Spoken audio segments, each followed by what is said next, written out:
RTV app వార్తల్ని క్షణాల్లో చదివే అవకాశం ఉంటుంది. ఒక న్యూస్ పేపర్, ఒక టెలివిజన్ ఛానల్ మీ చేతుల్లో ఎప్పుడూ ఉంటాయి.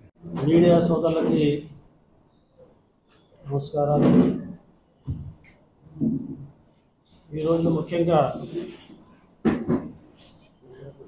ఏదైతే గత ప్రభుత్వ హయాంలో మైనార్టీల యొక్క సంక్షేమం, అభివృద్ధి కుంటుపడి ప్రభుత్వపరమైన సహకారం అందక ఇబ్బంది పడ్డారో వాటి నుండి మైనార్టీ వర్గాల్ని అన్ని రంగాలలో ముందుకు తీసుకెళ్లేందుకు ఈనాడు చంద్రబాబు నాయుడు గారి ప్రభుత్వం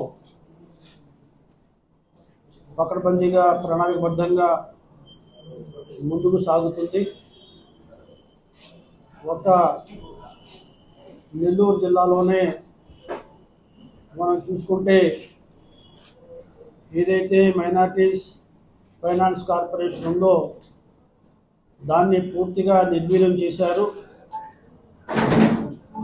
ఆనాడు చంద్రబాబు నాయుడు గారు ముఖ్యమంత్రిగా ఉన్నప్పుడు 2014 నుండి 2019 వరకు సుమారుగా 3,000 మంది లబ్ధిదారులకి 50,000 నుండి 2 లక్షల రూపాయల వరకు సబ్సిడీతో కూడుకున్న రుణాలు ప్రభుత్వ పరంగా, బ్యాంకు పరంగా చూసుకుంటే 29 కోట్ల రూపాయలు సహకారం అందించాం. కానీ గత 5 సంవత్సరాల్లో మైనార్టీస్ ఫైనాన్స్ కార్పొరేషన్ని పూర్తిగా నిర్వీర్యం చేయడం జరిగింది. కేవలం వైఎస్ఆర్ చేయూత కార్యక్రమం, అది కూడా వారు ఆన్లైన్లో అందించిన కార్యక్రమం. ఆ కార్యక్రమం ద్వారా మైనార్టీలు ఎవరైతే లబ్ధి పొందారో అది మాత్రమే ఫైనాన్స్ కార్పొరేషన్ ద్వారా అందించినట్టుగా చూపెట్టారు తప్ప మరొకటి ఈ ఫైనాన్స్ కార్పొరేషన్ ద్వారా చేయలేదు. కానీ ఈనాడు మళ్ళీ ఈ ఫైనాన్స్ కార్పొరేషన్ని ఆర్థికంగా బలోపేతం చేసి మరి ఎవరైతే మైనార్టీ వర్గాల్లో చిన్న చితక వ్యాపారం చేసుకుంటుంటారో, పరిశ్రమలు చేసుకుంటుంటారో, కుటీర పరిశ్రమలు పెట్టుకుంటుంటారో వాళ్ళందరికీ కూడా సహకారం ఇవ్వాలనే ఉద్దేశంతో ఈనాడు ప్రభుత్వం కొత్త వరవడిలో మరి కొత్త స్కీములు ప్రవేశపెట్టడానికి ఆలోచన చేస్తుంది. దాని ప్రకారం కూడా నిధులు కేటాయించడం జరుగుతున్న విషయాన్ని కూడా విస్తృతంగా గమనించాలి. అదే రకంగా వక్ఫ్ బోర్డు పరంగా మరి అజీజ్ గారు చైర్మన్ అయ్యారు. ఆయనకి నేను మనస్ఫూర్తిగా అభినందనలు తెలియజేస్తున్నాను. చుక్కాని లేని నావలాగా గత 5 సంవత్సరాలుగా వక్ఫ్ బోర్డు నిర్వీర్యం అయిపోయింది. వక్ఫ్ బోర్డును కూడా, పాలక వర్గాన్ని కూడా నియమించుకోలేని దుస్థితిలో ఆనాటి ప్రభుత్వం ఉంది. ఆ భూముల్ని ఎన్ఓసీలు ఇచ్చి వక్ఫ్ భూముల్ని ఆక్రమించుకున్నారు. అదే రకంగా వక్ఫ్ బోర్డు నిధుల్ని మరి వాళ్ళ సొంతానికి ఉపయోగించుకున్నారు. ఈనాడు వక్ఫ్ బోర్డుని పూర్తిగా క్రమబద్ధీకరించి వక్ఫ్ ఆస్తుల యొక్క పరిరక్షించే బాధ్యత ఈనాడు అజీజ్ గారు తీసుకుంటారు. ఆ రకంగా వక్ఫ్ ఆస్తుల్ని ఏవైతే 60,000 ఎకరాలు వక్ఫ్ ఆస్తులు ఉన్నాయో ఈనాడు ఈ జిల్లాలో 2,383 ఎకరాలు ఉన్నాయి. అందులో కేవలం 600 ఎకరాలు మాత్రమే వివిధ సంస్థల చేతులు ఉన్నాయి. మిగతా ఆక్రమణ గురైన వాటిని కూడా రప్పించే ప్రయత్నం మనం చేసే విధానం ఉంటుందనే విషయాన్ని కూడా విస్తృతంగా గమనించాలి. అంతేకాకుండా చంద్రబాబు నాయుడు ప్రభుత్వ హయాంలో ఈ జిల్లాలో, నెల్లూరు జిల్లాలో 8 షాదీఖానాలు నిర్మించాం. అది చక్కగా ఉపయోగపడుతుంది. కానీ 5 సంవత్సరాలు వైఎస్ఆర్సీపీ ప్రభుత్వంలో ఒక షాదీఖానా కూడా మరి నిర్మించలేదు.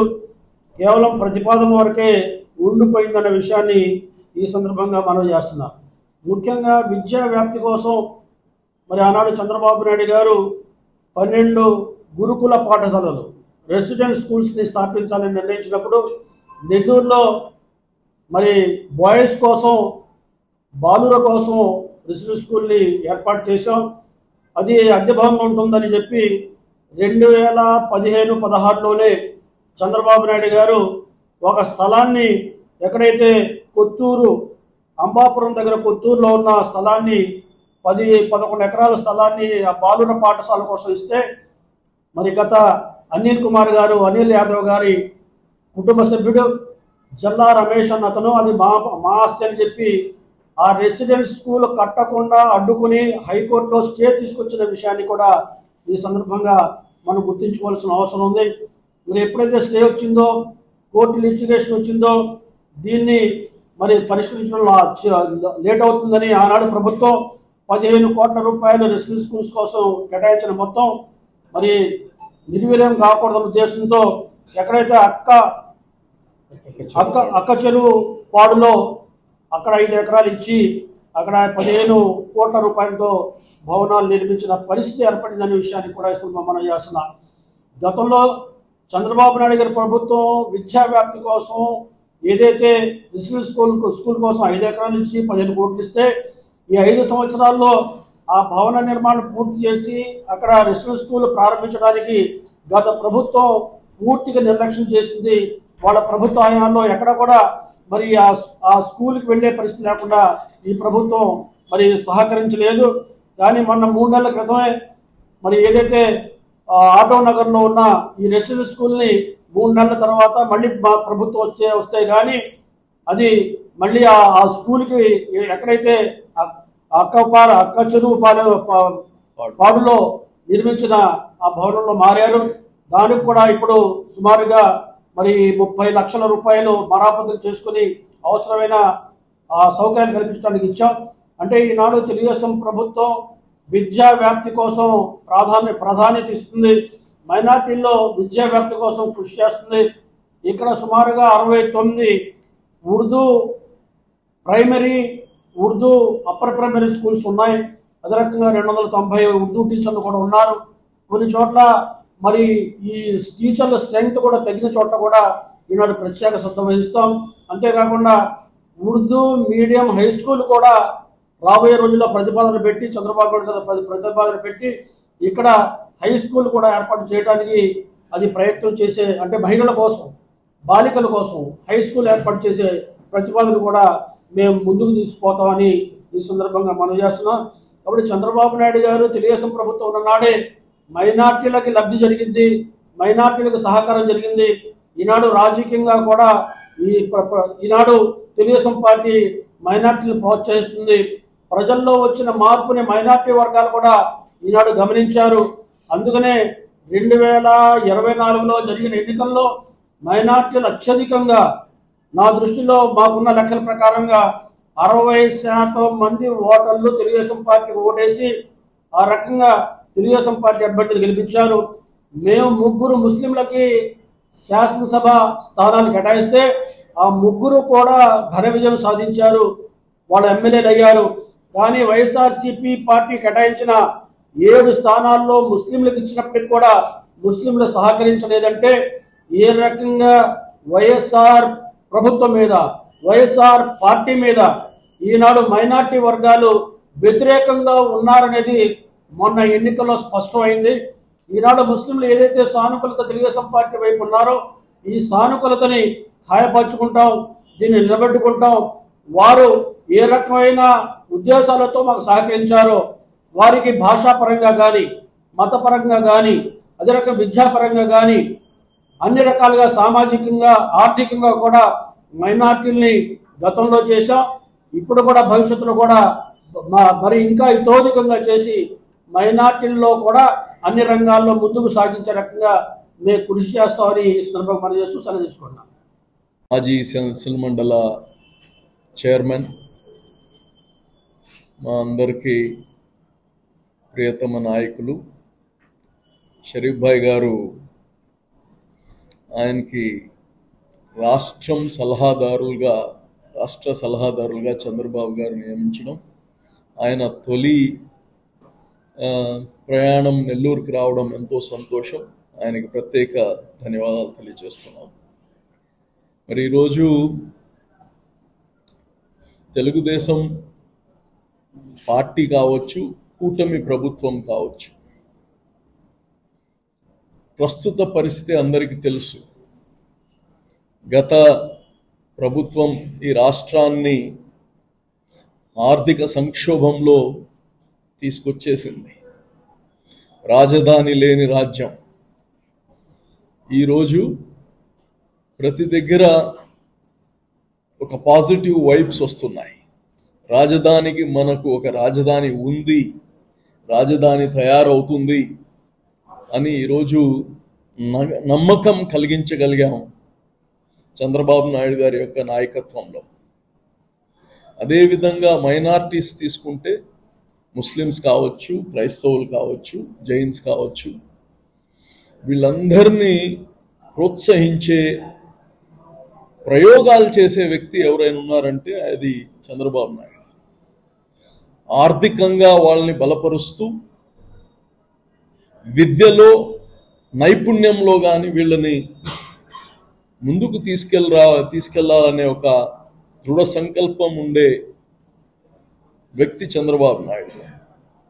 అందులో భాగంగానే ఈరోజు మైనారిటీలకు సంబంధించిన ఫినాన్స్ కార్పొరేషన్ కావచ్చు, అలాగనే ఇప్పుడు నాకు ఇచ్చిన వక్ఫ్ చైర్మన్ ఏదైతే బోర్డు ఉందో, ఇవన్నీ గతంలో చూస్తే వక్ఫ్ బోర్డు 6 సంవత్సరాల నుంచి వక్ఫ్ బోర్డే లేదు. ఏదైతే అడ్హాక్ బోర్డు అధికారులతో నడుపుతారో అది ఉత్త రన్నింగ్ ఆఫ్ ది ఆఫీస్ మాత్రమే, అడ్మినిస్ట్రేషన్ రన్ చేయడానికే, నిర్ణయాలు తీసుకోవడానికి లేదు. ఈరోజు 67,000 ఎకరాలు రికార్డ్స్ పరంగా మన వక్ఫ్ భూములు ఉంటే అందులో 37,000 ఎకరాలు అన్యాక్రాంతమైపోయి.